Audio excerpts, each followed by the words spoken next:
Hola, molt bones. Soc en Tijan Conté, soc membre voluntari de la Fundació d'Acció Solidària contra l'Atur.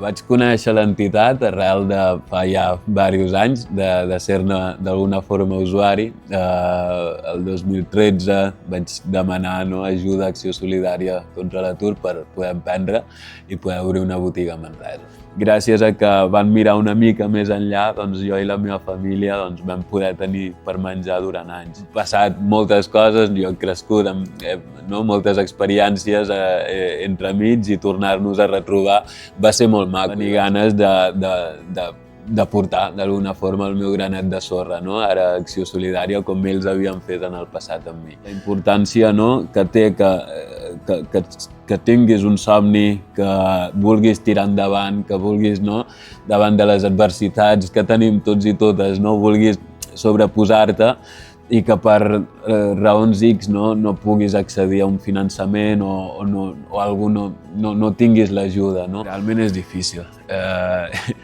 És molt difícil perquè són persones que tenen somnis, que tenen ganes de sortir endavant, ganes de fer sortir endavant les seves famílies, però que per raons que tenim dificultats en la societat, en alguns àmbits, no es pot accedir.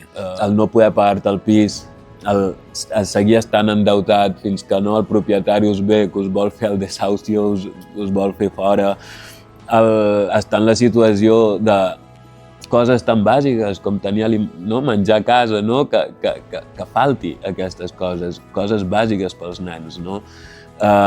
Són coses que des d'alguns punts és com molt difícils de concebre, que el teu veí estigui passant aquestes dificultats, però que molts de nosaltres les passem a diari i que molts en volem en sortir i que molts ens trobem portes tancades. Si hi haguessin més entitats o aquestes entitats com Acció Solidària tinguessin molta més ajuda, la repercussió que això tindria en la societat, perquè molta gent té accés a poder millorar la seva vida gràcies a que existeixen entitats així. Si no existeixin, aquestes persones, o com jo en el meu moment, no hauria tingut cap opció. La meva tasca actual estic amb la comissió avaluadora de projectes, com anar a classe. Realment, de tot el que pots aprendre, tant dels projectes com dels emprenedors, però també de tot el cercle que tens aquí, que són gent amb molts coneixements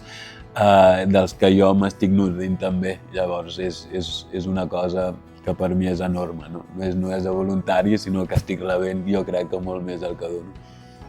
Sí.